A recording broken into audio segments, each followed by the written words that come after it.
É. Dessa vez eu gostaria de tratar mais ou menos do mesmo assunto que no ano passado e que no ano retrasado, sob a roupagem modificada do ano que eu vivi. Basicamente, a minha vida de estudos tem uma particularidade, não é bem uma particularidade, porque eu acho que todo mundo tem isso, mas a marca distintiva da minha vida de estudos é que ela se divide, por vezes se rasga entre a música e a filosofia. Desse modo, por vezes eu me vejo tendo que pender mais para um lado, sobretudo com mais frequência a música, por conta de ser a minha profissão, e por vezes me sentindo subnutrido numa busca que acaba virando extremamente técnica e restritiva, eu acabo saindo disso e buscando outra coisa. Mas os relatos que eu trago aqui anualmente são como que, por assim dizer, relatórios anuais de um sonho que quer ser vivido. Eu acredito que todos aqui, de um modo ou de outro, desde que conheceram o Olavo, ou esperam, na verdade, viram suas vidas transformadas em algum sentido, mais ou menos profundamente. No meu foi... eu não vejo como poderia ser mais profundo, porque eu simplesmente passei do inferno à possibilidade de céu, se a gente levar em conta o plano teológico da coisa. Minha própria conversão se deve muito ao Olavo de Carvalho. Essa conversão se deu basicamente por encontrar nele uma pessoa de uma inteligência que eu nunca tinha visto, e até então inteligência e catolicismo era quando 2 e 2 igual a 5, e tendo conhecido ele, a coisa mudou de figura radicalmente. Essa conversão não se deu somente no plano escatológico, por assim dizer, deixou de ser uma salvação que se espera longínquamente, mas quis escorrer para diversas dimensões da minha vida, dentre as quais, evidentemente, a minha profissão. E se antes eu era um músico que se dedicava acredito que eu era sincero no que eu fazia, mas me dedicava ao jazz, ao rock, à música de teatro e mesmo aos jingles de publicidade. Em um momento, aquilo me pareceu estar oposto a uma busca da verdade. Mais tarde, são parênteses, eu começo a perceber que quando você está devidamente arraigado na realidade teológica, é até mesmo impossível se distanciar sem esquecer daquilo que você está fazendo. Ou seja, uma intimidade suficiente, razoável com Deus, te permite, enquanto artista, se afastar do domínio da simples arte sacra e atuar, por exemplo, acredito até que como músico de jazz ou músico de rua, uma coisa que eu fiz muito e que me dava um grande contentamento artístico, na verdade, tocar no metrô, né, porque eu morava no Canadá. E então, mas nesse princípio de conversão, a conversão profissional me pareceu obviamente necessária. E aí eu passei a trabalhar de modo a que esse músico que foi formado numa universidade, ou seja, na verdade um não músico, ou um acadêmico, ou um opinador sobre obras musicais, porque eu tive a particularidade de fazer um curso de composição na Unicamp, né? E lá você termina uma formação em composição, não sendo um compositor, mas sendo, na melhor das hipóteses, um professor universitário de composição. E para isso, as ferramentas que você se vale são, basicamente, ter muitas opiniões e convicções sobre obras musicais. O fato é que, no fim da minha formação, eu não conhecia muitas obras de Mozart, Beethoven, Bach, aliás, sobretudo, não conhecia esses mais clássicos, tinha muitas opiniões sobre eles e conhecia mais ou menos os contemporâneos e tinha opiniões muito positivas e favoráveis a tipos como Georg Ligeti, Pierre Boulez, Karl-Heinz Stockhausen, que são os grandes nomes da música contemporânea hoje. E aí, no momento dado, eu pensei que aquilo não fazia sentido, que não me caía aquela máscara de ter opiniões sobre Bach sem ouvido. E aí eu comecei a me dedicar, entre outras coisas, a absorver a cultura universal com o apoio da nova história da música do Otto Maria Carpo. E, por um outro lado, ouvir não me bastava, pois que eu sou músico de exercício, né? E decidi seguir o conselho do Robert Schumann, que diz: se você quer ser um bom músico, faça do Cravo Bem Temperado, que é um volume do Bach, com 24 prelúdios e fugas para o teclado, para todos os tipos de teclado. Faça desse livro o seu pão cotidiano e um dia você se tornará um bom músico. Eu sabia que eu não era um bom músico, eu ainda sei, passados 5 anos dessa leitura, que eu não sou um bom músico, mas como eu não tenho o tempo que um músico profissional médio, que tem uma bolsa de estudos, dispõe, porque eu decidi não ter, na verdade, eu quis seguir um pouco aquele conselho do Segovia, que diz, o Segovia é um grande violonista espanhol, e diz assim: um músico que estuda 8 horas por dia, ou ele é um mentiroso, ou ele é um estúpido.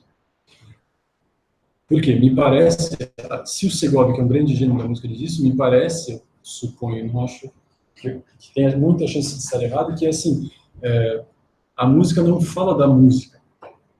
Então, se você está estudando 8 horas de música, você frequentemente vai cair naquilo que eu testemunhei nos conservatórios e escolas de música da vida, que você está transformando a música num objeto em si.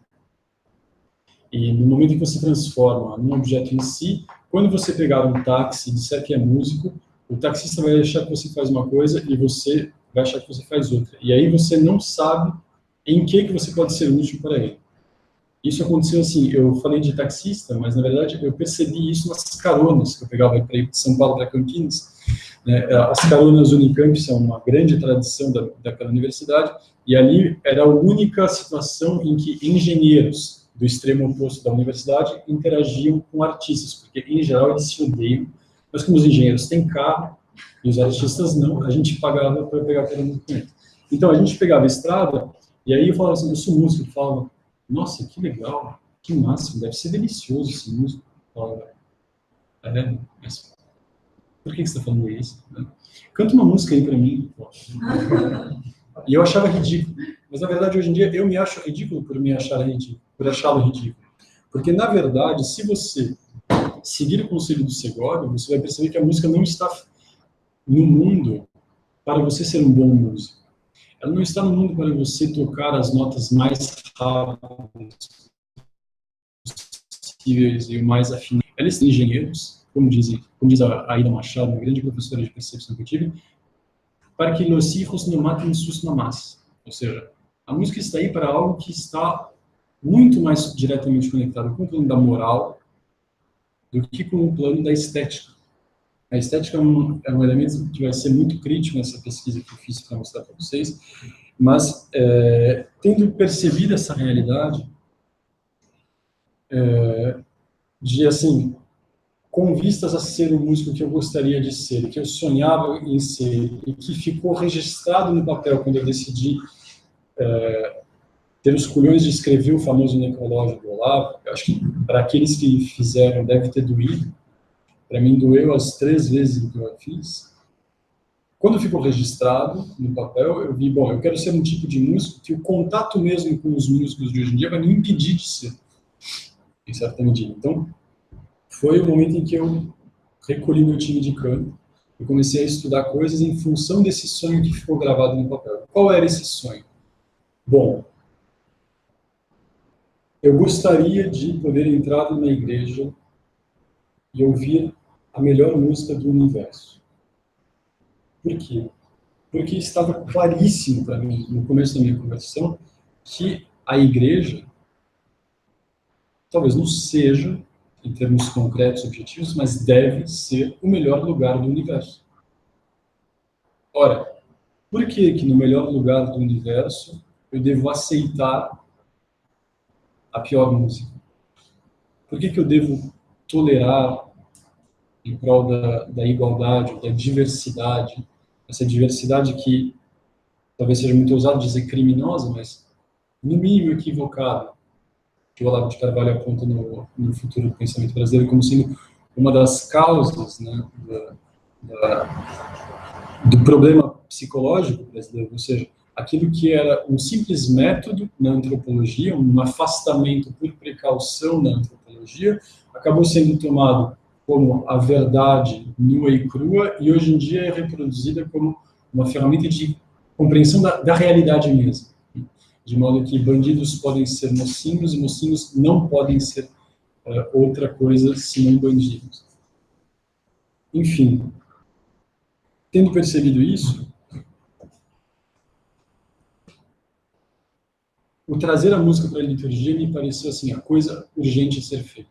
Eu não sabia como, eu não sabia qual era o quadro no qual eu estava me inserindo, eu sabia que havia um desejo e uma relação lógica que me parecia incontestável. Essa que eu acabo de expor para vocês. Se a igreja é o lugar mais belo do mundo, é preciso que a maior beleza esteja nela. Eu não era detentor dessa maior beleza, então eu me coloquei a estudar a beleza. Eu não dispunha de um meio para realizar esse sonho, e aí, na verdade, eu contei com um lance da providência que não poderia ser mais escancarado. Dizem que a providência ela é discreta, mas no meu caso, eu poderia dizer que ela foi assim quase que demasiado explícita. Acho que alguns dias depois de ter escrito esse necrológio, eu fechei meu caderninho e eu recebi uma chamada de uma pessoa que eu conhecia em Lyon, na França, que é a cidade natal do meu avô, músico, e perguntando se eu queria assumir um coral em Lyon, que eu estava deixando, assim, bem como umas aulas de música na escola dessa mesma igreja. Curioso. Não vou dizer que assim, tinha um salário que me bancava mundos e fundos, né? Até porque ser músico e ter dinheiro são elementos dificilmente que caem do mesmo lado de uma equação. Mas fato é que eu fui para lá, para Lyon, me instalei com na época, minha noiva, e comecei a desenvolver esse projeto. E me nutrindo, hora de filosofia, hora de música. Esses dois elementos são essenciais até hoje. E a filosofia foi me ajudando a sedimentar algumas impressões que já eram anteriores, na verdade, a essa revolução, e que, na verdade, estão na origem mesmo de fato de eu ter reconhecido uma potência muito grande no Olavo. Ou seja, trata-se de uma série de mal-estar. Qual é o plural de mal-estar?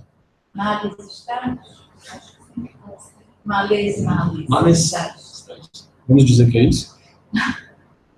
E que, conforme o tempo foi passando, eu fui conseguindo dar nomes a eles.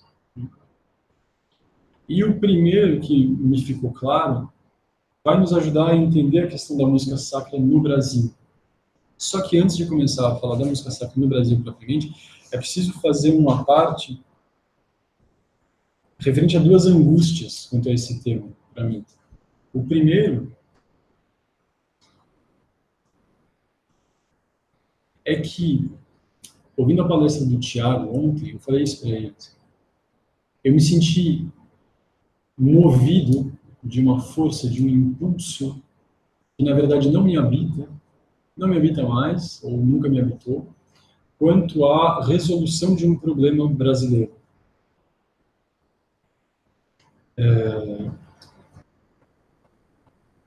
Dizendo de outro modo,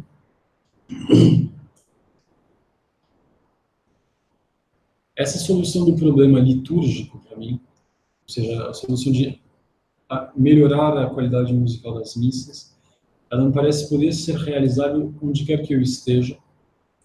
E o problema da identidade nacional do lugar onde eu estou, ela vai se resolver não pela busca dessa identidade, mas a posteriori. Essa é uma conclusão inexorável ao qual eu sempre chego nos poucos instantes da minha vida em que eu pesquiso a questão da identidade nacional, que é o seguinte,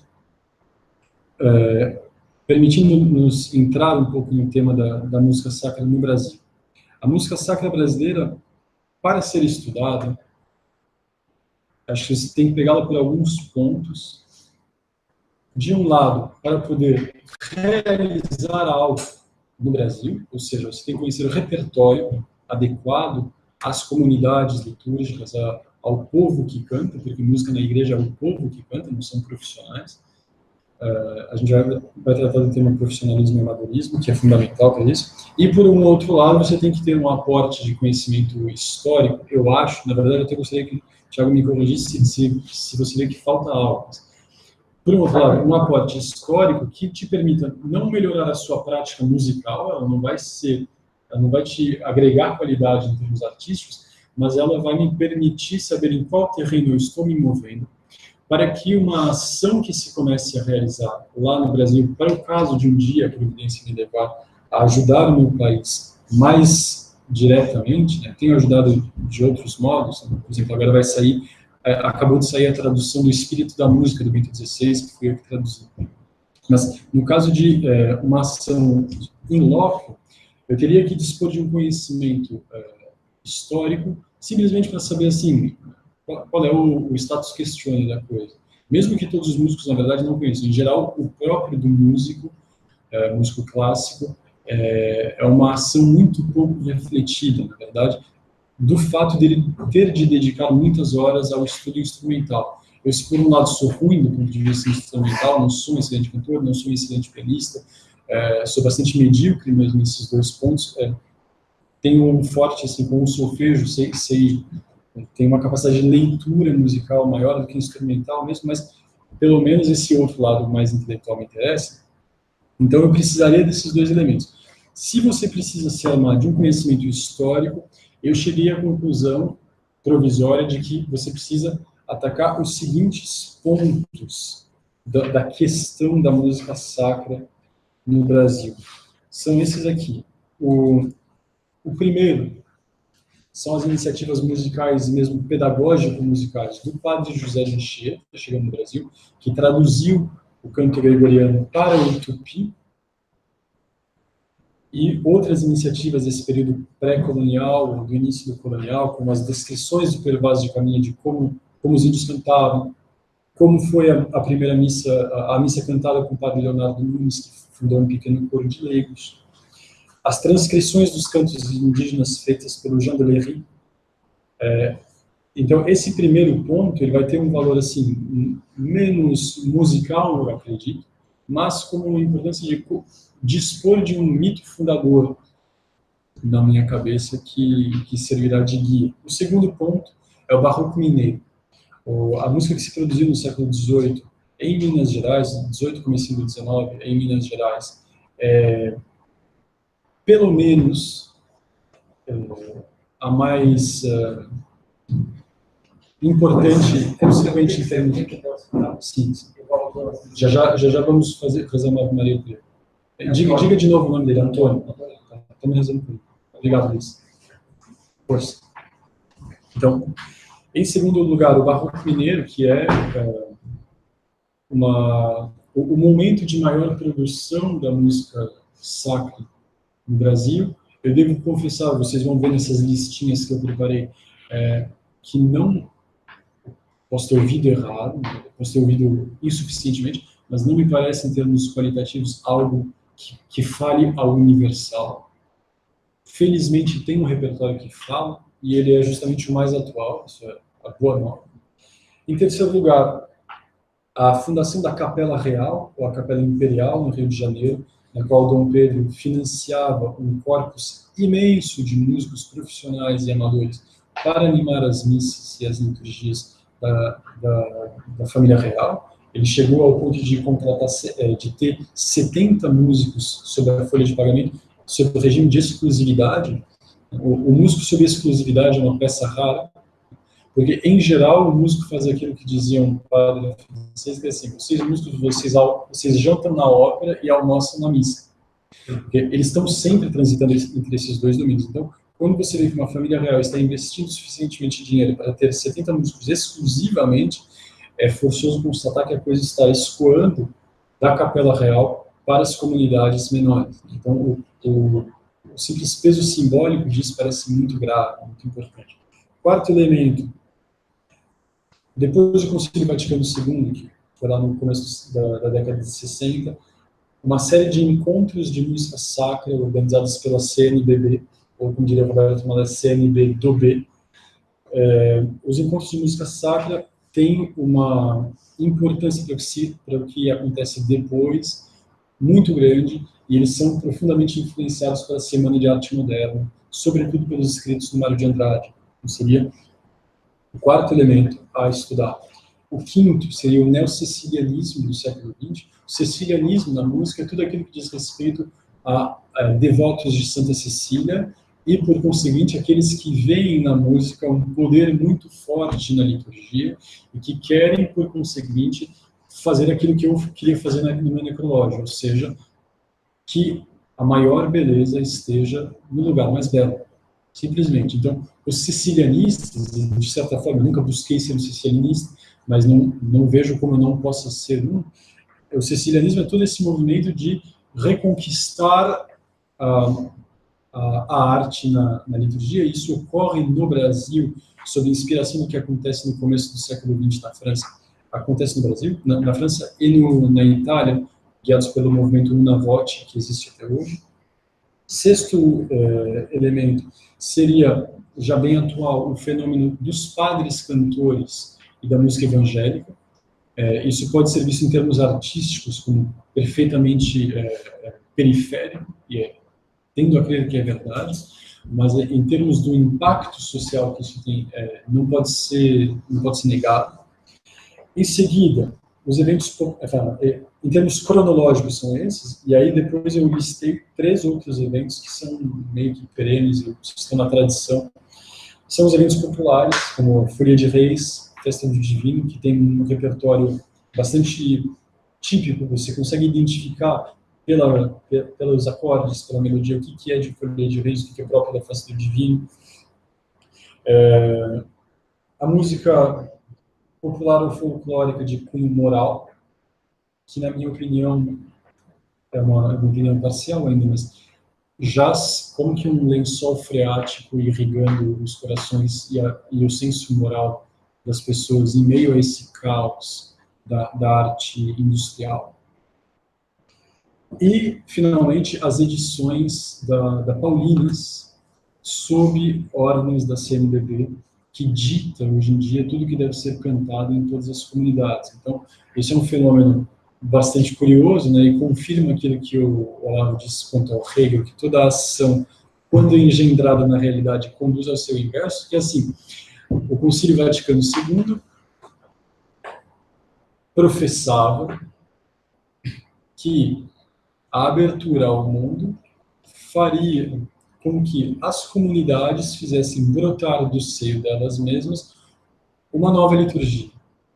E o que você vê nos encontros de música sacra e nas diretrizes da CNBB para a música sacra? Você vê todo mundo comprando os mesmos CDs na editora Paulinas, porque ninguém sabe o que fazer. Não existe um compositor a cada esquina. E se existe, é ruim. Sinto muito. Como os da CNBB, aliás. Porque isso é uma coisa que me fez pensar muito nessa questão da identidade, porque, assim, os encontros de música sacra pegam a Semana de 22 e, sobretudo, a história da música brasileira do Mário de Andrade e começam a discorrer sobre como deve ser a música brasileira e, por conseguinte, como deve ser a música da igreja brasileira. Ou seja, ela deve fazer isso, isso e isso, se inspirar nas melodias populares do povo, deve se abrir para os ritmos populares, sabendo que a síncopa e as escalas de sétima menor e quarta aumentada, não sei o quê. Ou seja, dando regras de estética, na verdade. Ora, qual é a definição de kit? É uma pergunta sincera porque eu não sei qual é a definição de kit. Mas intuitivamente não parece que assim uma coisa conduz necessariamente a outra.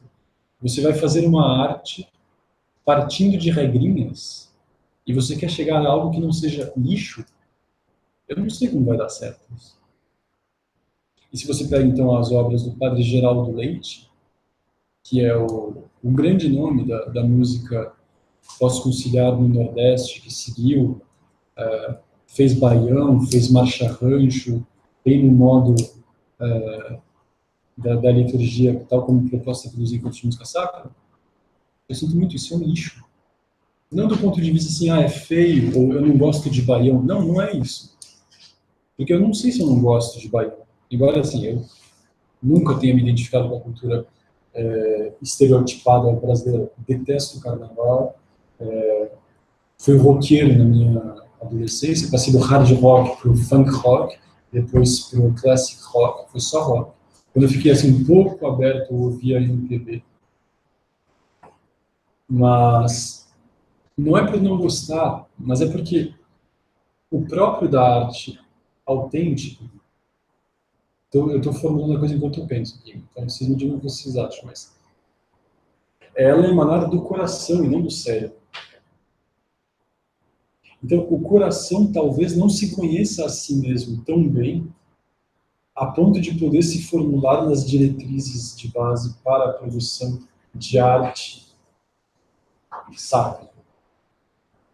Tanto é assim que, quando você vai pegar todos os documentos da igreja falando sobre música sacra, você não vê nenhuma diretriz concreta sobre,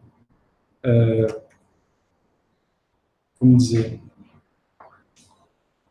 faça isso, não faça isso do ponto de vista estético, se não for em casos muito excepcionais.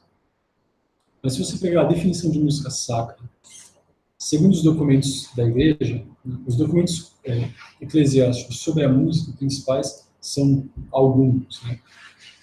Pio X, Trade Sollicitudine, que fala que quer expurgar um pouco a liturgia do caráter operístico que estava reinando no começo do século XX, e aí ele é um pouco mais direto assim, evitem a voz que treme, né? A voz tem que ser sóbria. Depois você tem Pio XII, promulgando a possibilidade de entrada das mulheres no campo da música litúrgica, porque até então não é que não se fazia. Né? O Fernando Simões disse que assim, sempre se fez, mas a partir de um certo momento, a partir de Pio XII, passa a ser permitido. Então, Pio XII promulgando a possibilidade das mulheres participarem do canto coral.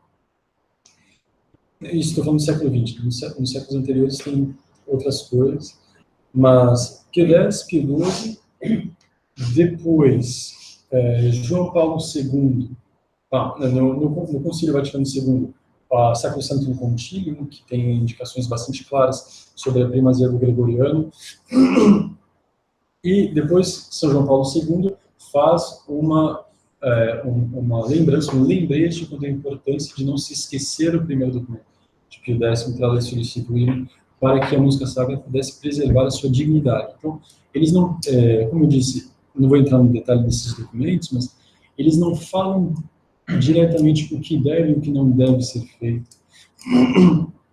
E, sobretudo, quando eles dizem o que não deve, no caso dessa negação da ópera, não tem uma alternativa estética que se coloque imperiosamente. Pode até ter, por exemplo, no caso do Concílio de Trento, mas é a posteriori. Ou seja, o Concílio de Trento se baseia na música de Giovanni Palestrina, Prelúdio de Palestrina, como uma referência para as futuras produções. Isso é muito diferente de dizer sob que bases formulares de escrita se deve fazer. Eu consigo fazer entender isso? Sim? Tá, ótimo. Muito bem. Então, esse problema do kit no pós-Concílio Vaticano II, ele também tem uma outra roupagem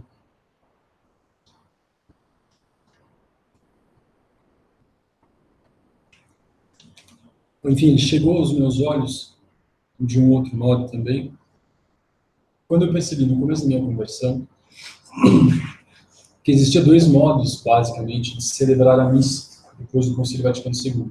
Um, seguindo as especificações que Paulo VI coloca no seu novo missal pós-conciliar, e uma outra daqueles que preferiram não seguir este missal e preservaram uma forma dita de Pio V, ou tridentina, que, de certa forma, é a mesma desde o Concílio de Trento, pelo menos, até hoje em dia.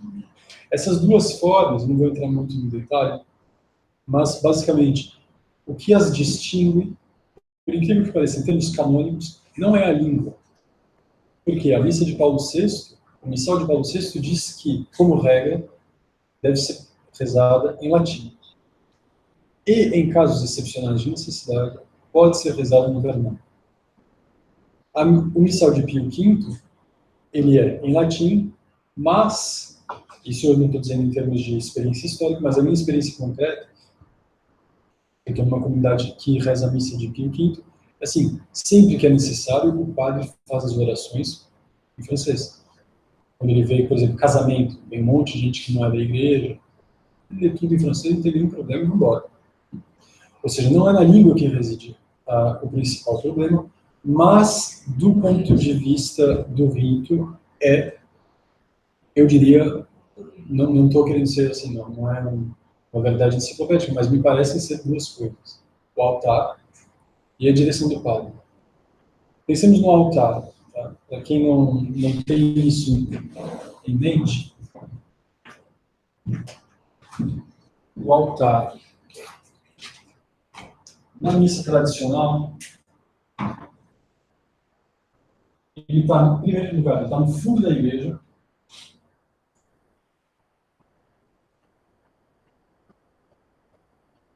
Ele se encontra, geralmente, no alto de uma escadaria.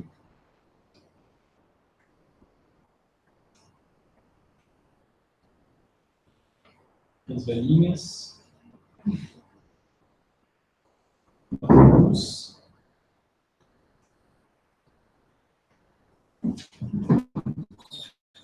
Parece um bolo de aniversário. Mas, de modo que o que está contido nesse altar me parece ser, claro,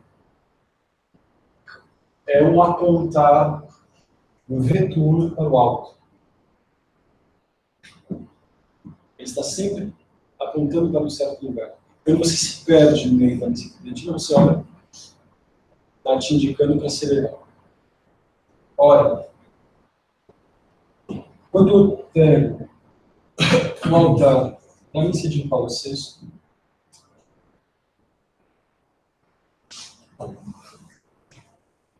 ele tem essa forma. Ora, a Terra é redonda, a gente está redondinho. Não tem ninguém da teoria da Terra plana aqui.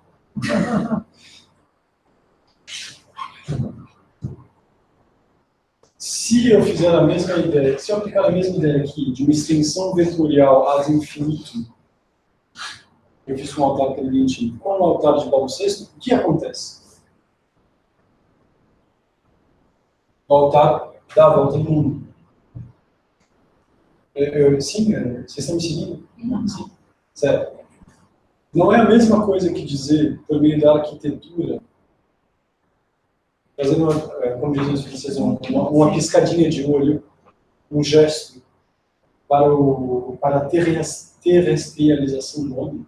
Não é dizer por meio da matéria a mesma coisa.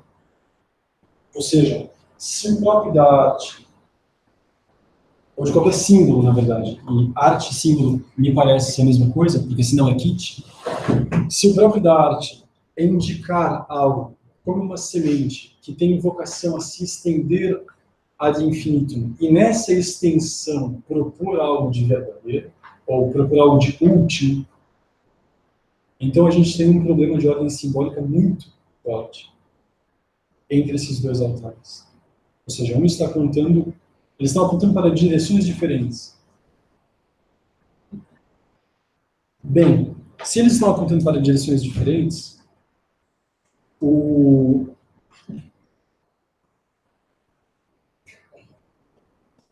e está claro que nenhum permitamos fazer atalhos porque a gente está entre amigos aqui e eu me sinto compreendido. Tá? Mas assim, um está apontando para Deus e o outro está apontando para o homem, é claro. Então, esse altar aqui, quando chegar um sujeito chamado Karl, não sei como se é isso, Karl Rahner, tá bom, Ludwig? Bom, obrigado. Karl Rahner, e disser no Concílio Vaticano II que a música sacra deve ser uma música acessível ao povo e que possa ser cantada por todos indistintamente, sem exclusão. Quem vocês acham que vai cair mais fácil nisso? É claro que é aqui. Porque aqui é o homem que deve ser aceito e não excluído. Enquanto que aqui estava sempre foi muito claro para mim. Eu queria ir para a missa para me anular, eu não queria ir para me celebrar. Eu queria esquecer de mim, eu queria conhecer algo que não fosse eu, porque eu já, 25 anos de eu já tá bom, não preciso de mais. E aí, quando o sujeito Karl Rahner diz isso, bem, as pessoas aceitam essa proposta que, parênteses, é de herança luterana, Calvino, sobretudo, foi o primeiro a propor que a música fosse achatada em seus contornos estéticos, de modo a que todos pudessem digerir. Então, de certa forma, aos poucos, como hoje em dia todo mundo vai virando alérgico ao glúten, por força de abrir a possibilidade de você não comer glúten, todo mundo está virando alérgico ao glúten. Então foi a mesma coisa, achata, e aí, o que acontece com o tempo? Não dava para prever isso, não dava para prever que todo mundo ia começar a cantar desafinado. Porque se você tem um mundo onde as pessoas cantam muito bem e aquelas que cantam medianamente ouvem as que cantam muito bem, ainda que continuem cantando medianamente, e as que cantam mal ouvem as que cantam bem, ainda que continuem cantando mal, ora, se você diminui o espectro, a coisa vai acontecer de maneira idêntica, simplesmente muda que o teto já é mais baixo, é só isso. Então, quando Karl Rahner traz essa herança calvinista para a igreja, o Brasil a recebe de portas abertas, claro. Como diria o Roberto Maléo, meu mestre, quem tinha razão é pelo vaso de caminho, que é uma voz bem grave, ele é gaúcho, diz, neste país tudo dá. E ele diz, inclusive merda. Então, deu muito certo aqui no Brasil, e como consequência disso, o que acontece com a música que a gente chamaria de artística, ou chamamos de artística, ou sicilianista. O Karl Rahner já dá o endereço de chegada dela, já disse para onde que ela tem que fugir. Sala de concerto. A música clássica, a música sacra, que é o patrimônio da Igreja Católica, deve agora se restringir às salas de concerto e, na melhor das hipóteses, às catedrais. Ora, o que é uma sala de concerto, senão um templo no qual, eu estou fazendo um atalho aqui, um templo no qual não é mais o Cristo que está sendo sacrificado, mas é um grupo de homens, ou se for música de câmara, 2 ou 3, que estão fazendo um sacrifício paralelo, no qual a música tem que estar em primeiro lugar. Ou seja, isso nos leva também ao fato de que, quando Calvino e Lutero estão vivendo aquele momento ali particular da história da igreja, com o protestantismo, a progressiva negação dos sacramentos, isso quem diz é o Jean-François Laby, um livro excelente dele chamado O Rosto do Cristo na Liturgia. Ele diz, com o esmaecimento da força dos sacramentos no ambiente protestante, algo deveria vir para suplantar aquilo que estava sendo perdido. Ou seja, quando eu deixo de acreditar que um pedaço de pão é Deus, a missa já não faz mais sentido do mesmo modo que ela fazia. Ou seja, aquele já não é mais o centro. Então tem algo que vai ter que substituí-la. E o que substitui, sobretudo na tradição luterana, é a música. É por isso que a Alemanha pôde gerar, ou seja, que Deus escreve certo por linhas tortas, né? Naquele momento da história, me parece que não dá para imaginar um Johann Sebastian Bach fora do ambiente luterano. Um sujeito que tem que escrever todas as semanas música de excelente qualidade, de uma qualidade tal, música de qualidade sempre existiu na Igreja Católica, mas de uma qualidade tal que você poderia tirá-la da igreja para cantar somente ela. Ora, isso é o que Jean-François Davy vai chamar de paraliturgia. Algo que precisa substituir a liturgia porque o sacramento já não está ali. Então, de uma certa forma, é algo de bastante paradoxal na história da música, isso. A beleza da música, a partir de um determinado momento, ela vem para nos consolar do fato de que nós expulsamos Deus da terra. Pelos sacramentos, eu estou falando. Então é paradoxal, né? Porque eu continuo amando Bach e eu faço de Bach o meu pão cotidiano. Mas ele existe, bem como Beethoven, por conta desse divórcio. De modo que, quando a gente traz isso para o Brasil, nós estamos vivendo um estetismo potência 1000. Porque nós não temos mais a recordação disso. E mesmo quando nós passamos para o ambiente do estetismo, não é do mesmo nível. De modo que ser um esteta no Brasil é quase tão desesperador quanto ser um católico liturgista. Porque nem na liturgia você vai encontrar a beleza suprema, meritória, digna da liturgia, e nem na sala de concerto. E esse estetismo vai conduzindo, automaticamente, necessariamente, a uma perda do sentido último de qualquer objeto. Na verdade, como é que é? Uma desgraça marcha no calcanhar da outra. Então, quando você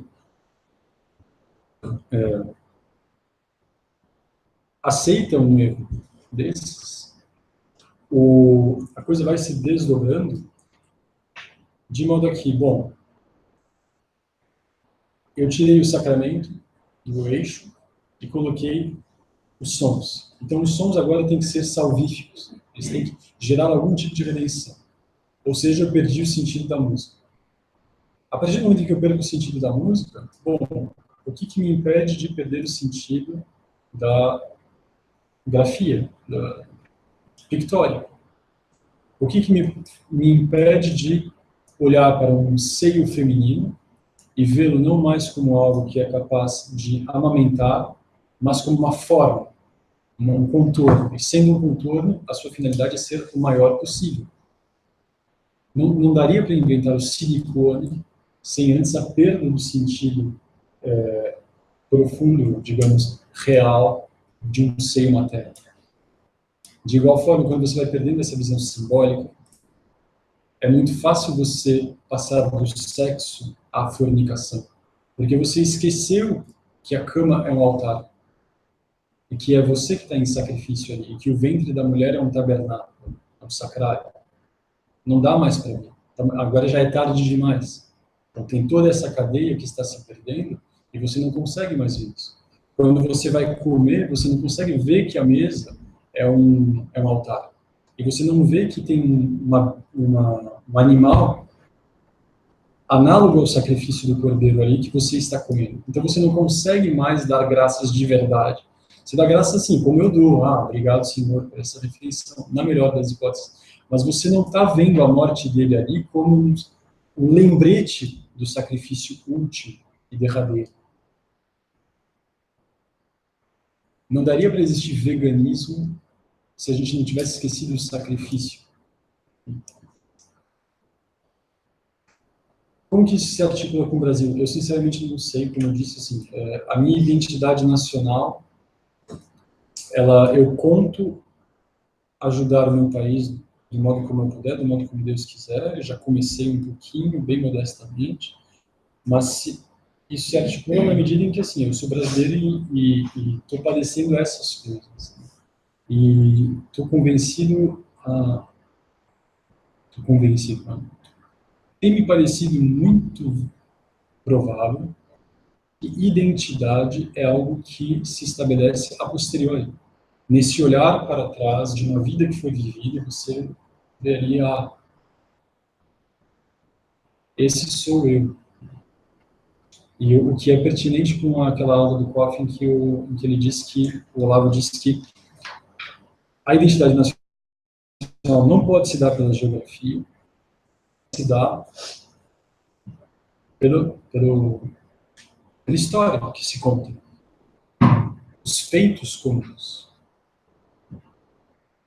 E feitos que vão se assimilar mais ou menos aos feitos do sacrifício, se você for pensar. Por que a história da França me interessa mais em termos assim, concretos? Em termos racionais, eu sei que eu tenho o dever moral de conhecer a história do Brasil e sou gratíssimo ao fato de que as pessoas me contem isso. Mas é uma falha minha de não desejar fazer isso, em termos de desejo. E por que eu, automaticamente, quando alguém começa a me contar da história da França ou dos Estados Unidos, desperta um interesse maior? Me parece que é porque a realidade do sacrifício e, portanto, da virtude plena está mais presente ali. Ao mesmo tempo, o fato de eu ser um total ignorante da história do Brasil não ajuda a ver os exemplos contrários.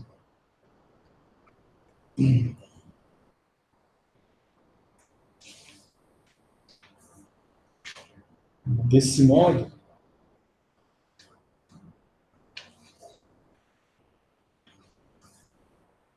eu gostaria de ir conduzindo para o final dessa minha fala, recapitulando um pouco assim, o fato de que essa fala se insere no quadro de uma espécie de prestação de contas, né, anual, que eu desejei sempre fazer em torno de, no meio de amigos.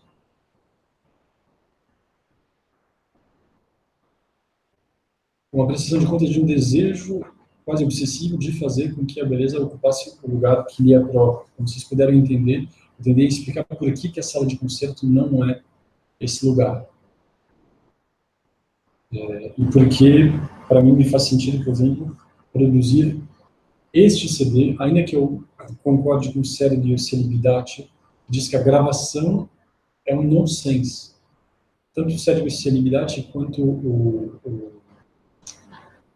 Zimmerman, excelente pianista, dizem assim: gravação não faz sentido, porque as pessoas começam a achar que música é som. Música não é som. Admitido esse nonsense, o sentido menor e reduzido que existe na gravação está, para mim, plenamente realizado nesse trabalho aqui. O que é?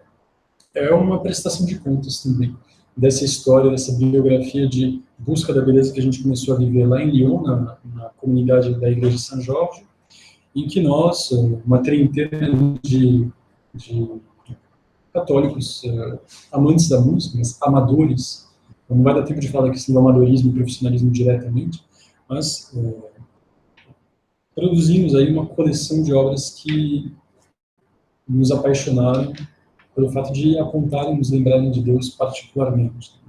Elas não têm tanto sentido aqui quanto elas têm na liturgia, porque a liturgia está para elas como a água está para o peixe.